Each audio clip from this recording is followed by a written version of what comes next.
We're now moving towards the end of our morning with a presentation that will be given by Clara Mavellia. Clara has studied philosophy in Berlin. She has obtained her PhD at the Freie Universität in Berlin, and after that she has also attended a master course at the University of Munich in Bayern, specializing in politics, philosophy, and economics.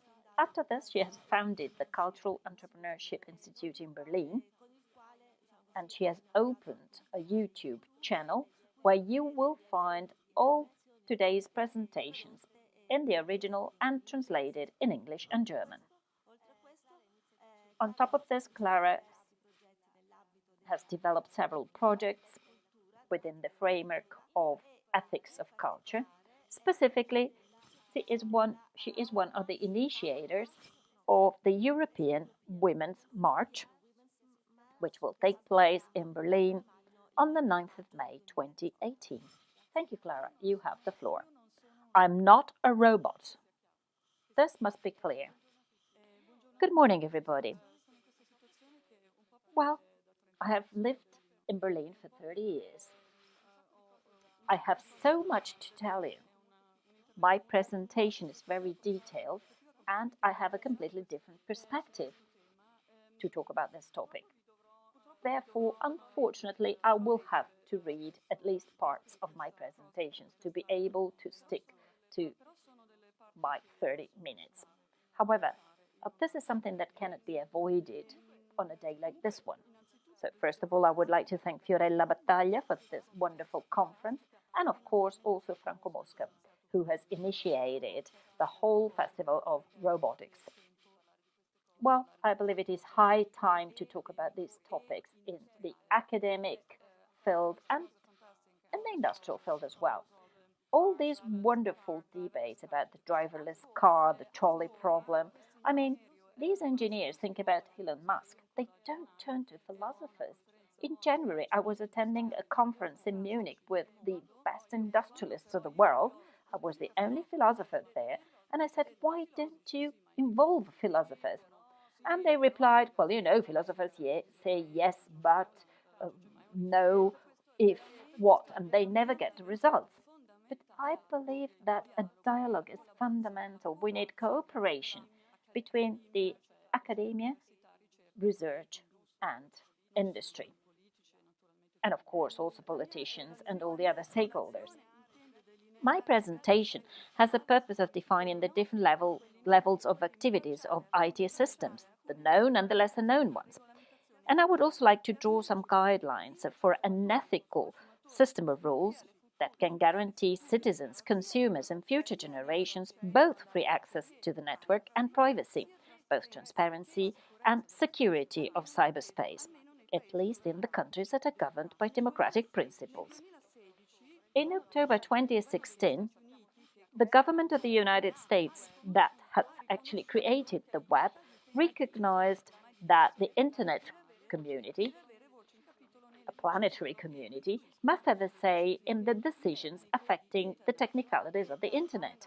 So if you search the acronym ICANN, you will find the whole debate.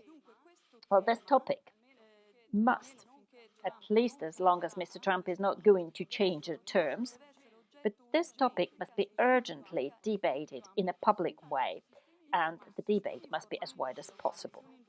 IT systems, industrial automation, robots, and computers are very important in our life. They make many things possible, such as international relationships, exchange of information at political, economic, scientific, and social level. They optimize industrial production. They make communication easier at every possible level. They regulate transport and promote trade in many innovative ways. They allow for the interaction with the public administration, the healthcare system, the education system, and the finances, as well as any type of business. Through portals and social media, conferences, ceremonies, travels, holidays, lunches, dinners, love and sex are organized. The technological revolution is not limited to the creation of cyberspace. It actually modifies the political, economic, social, and cultural reality. In our drive for an easy life and economic growth, Humanity has developed in the last few decades a dependency on networked systems. Even the most critical national infrastructures, such as defense, finances, and energy, as we have just heard, are controlled in most countries by complex computer systems. I'm not talking about the future, this is happening now. And this is related to a further, not less worrying evolution. That is, the more sophisticated the technology, the more complex the training and education of those who deal with it. This also means that only a small number of experts can actually understand and interact with the technology that directs every single aspect of our daily lives. For instance, until a few years ago, a basic skilled person could fix something wrong in a car. Now, it is nearly impossible to do so without being competent in electronics. Digital society, therefore, is globally connected and interdependent, communicates in an immediate way, has a global memory, diffuse automation, and mimetic capacity. The web has also become the number one tool for intelligence agencies and secret services. Ongoing conflict and even war, of which we're not even aware, depend increasingly on cyber capabilities. And of course, criminals continue to steal money. Technology supports, favors, promotes, and exponentially multiplies any sort of criminal energy. In cyberspace, delinquents flourish. Most of you don't care if the credit cards are unsure. You don't even notice if your account was hacked, since your bank so far has always been responsible to cover the losses. Thanks to banking online, banks have significantly reduced their costs and multiplied their revenues, and they do not want to go back to employing individuals. However, with cybercrime on the rise, banks and their insurance companies may at some point make the customers responsible for their own security and for the security of their own accounts. Cybercrime represents a novel type of crime which is difficult to define, detect, and police. Money is often the motivation, but not always. Curiosity and reputation, as well as the desire to do something unheard of, can lead to cybercrime. The first and most visible online criminals were the Nigerian spammers, sending pleading emails all over the world aimed at persuading naive people across the world to part with their savings with the promise of untold riches awaiting in a West African bank. This form of fraud has been around for ages. Remember how many tried and still try to sell the Colosseum? But in the past, it was traditionally a complex operation involving planning and organization. In Nigeria, working out of the technology, scammers realized that they could reach tens of thousands of potential victims via fax, and with the email, this figure later on increased by millions. If you send out 5 million spam emails, you will be able to squeeze several $1,000s out of some few victims. This means spamming is a very lucrative action. However, it does not only affect the direct victims, it actually jeopardizes all the users of the net. It requires a huge amount of bandwidth and it can actually crash a whole system. Short ago, the Canadian telephone company gave us an idea of the problem. Of the 25 billion mails going through their network, 24 billion mails are spam. This is something that can really crash the whole system. However, with the global banking crisis, organized criminals, traditional ones, realized the huge potential of profit in technology, and specifically thanks to carding. I'm talking of all those operations which are linked to the theft of credit cards and banking data. Well, with this new system, criminals manage to make huge amounts of money. New frontiers have been opened up also for criminals. Gone are the days of the lone wolves, individuals who would commit crime for personal enrichment and reputation. Now we have professionals working together, each one with a specific job. The mastermind preparing the whole operation, virus writers taking care of writing the viruses, bot herders, these are the ones who control all the infected computers, and the money mules, the so-called mules whose names are placed on the stolen accounts, sometimes only for a few hours, but this is enough to clean them up. So these are just some data. During my presentation, I will tell you more. Of course, also as a political tool is the internet extremely powerful.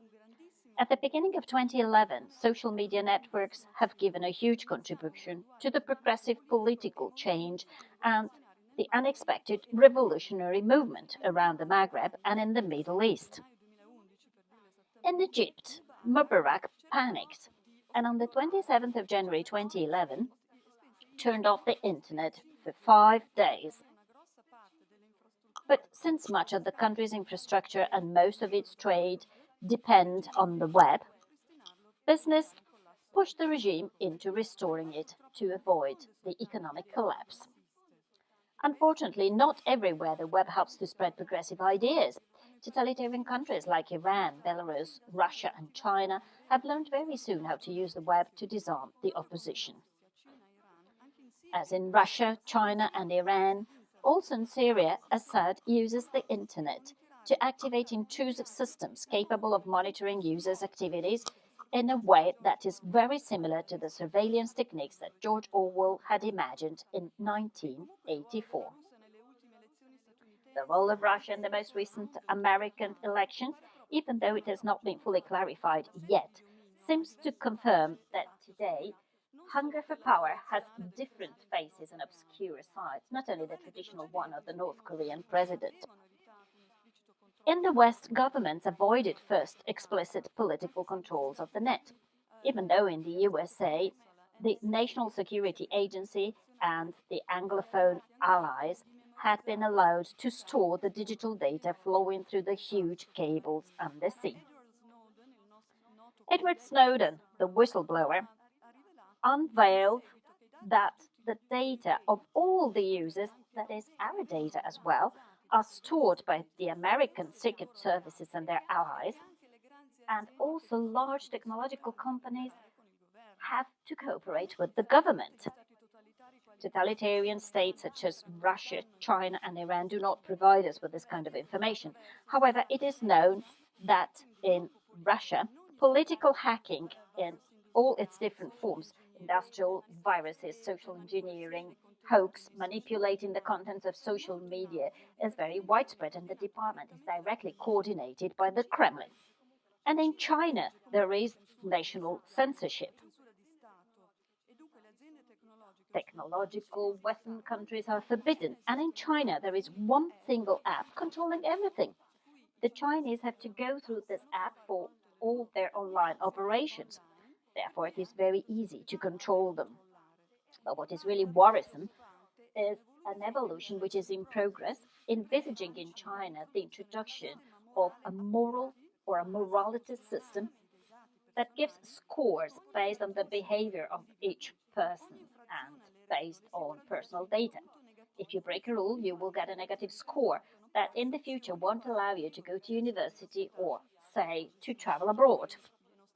So this is complete surveillance. And that is the situation now. I'm not talking about a remote future. This is the situation now.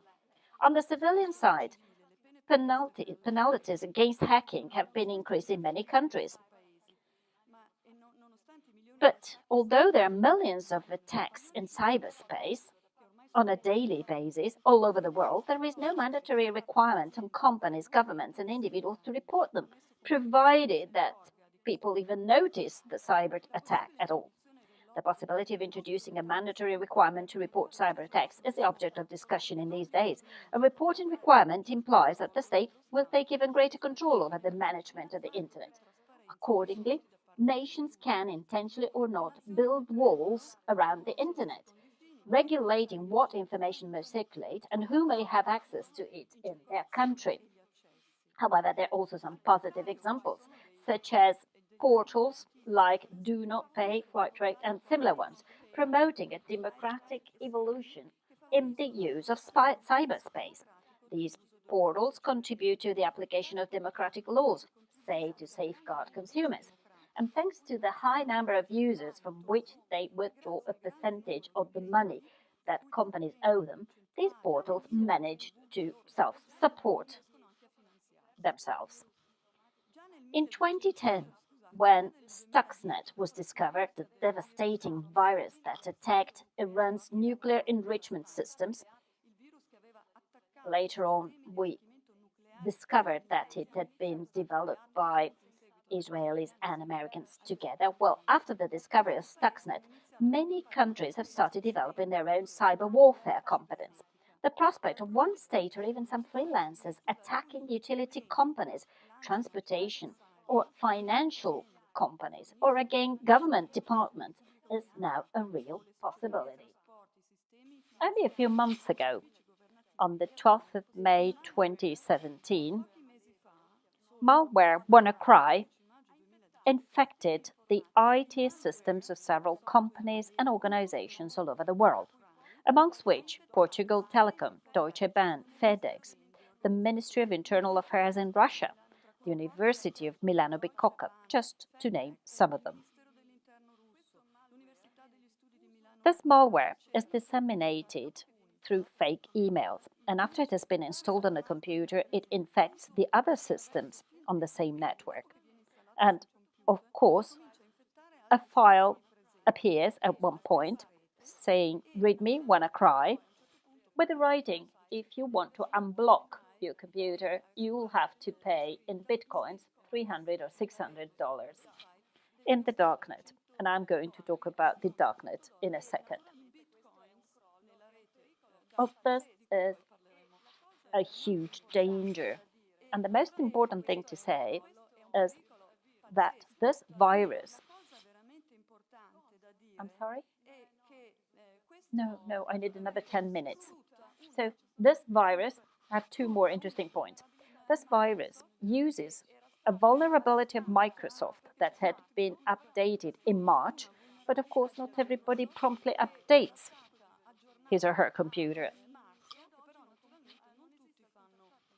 And so far, there is no international treaty to rule the use of this weaponry. Therefore, it is necessary to tackle the issue internationally with the involvement of all stakeholders, including the civil society. The web and IT systems have a huge innovative power, but at the same time, they have a huge destructive potential that is further amplified by our growing dependency on IT in every aspect of our life. Right, I would like to talk about Darknet now. I will be very brief. Darknet, the internet we know is only 10% of the whole internet. The internet we know is the internet where you can navigate with your own identity based on the internet protocol, the IP, that allows all the movements to be traced. For the remaining 90% of cyberspace, we are talking of the deep web or darknet, where you can find an incredible number of criminals of every type, but also citizens of totalitarian states who want to disseminate or acquire information without the censorship of their states. To have access to the dark web, you have to digit www.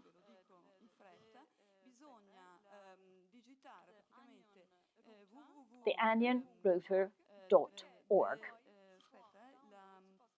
And then you can download a program, which is the Onion program. A program consisting of different nodes that will filter all your data and that guarantees security and anonymity. A guarantee is too strong a word, of course. But you have to be very careful, because if you want to test the darknet, it can be dangerous. The spammers and crackers in it are incredibly clever, and they can use externals to test all their viruses and all their malware. Anyhow, but I'm writing a book about this. So let me just tell you that this part of my presentation has only the purpose to inform. It is not a guide into the darknet, and it does not express my consensus for the darknet. So if you want to enter the dark web, you have to digit www.torproject.org, and you will get there. There is another part that I cannot skip. If you know Susan Neinman and her book, Growing Up, you can find a good reference in it. I'm talking about making the IT industry accountable. I mean, they take it for granted that it is normal to buy an unfinished product. Barbara Henry would say, and would understand what I mean with this. But imagine buying a new car, and after 2 months you have to integrate the braking system, and only when the integration is available, and only after several accidents, and then having to update it regularly. Today, 90% of IT damage is caused by defective software and faulty configurations. It is very important that technology manufacturers become accountable, especially if IT systems will soon have to tackle issues such as the well-being of citizens, environmental risk, ruling transport and traffic, also in the case of blackout. CEOs of the Silicon Valley and of the rest of the world, Jeff Bezos, Bill Gates, Mark Zuckerberg, Jack Ma, and Daniel Ek, are well known and are celebrated like film stars. Their stories become films, their books bestsellers, their events attract enthusiastic followers.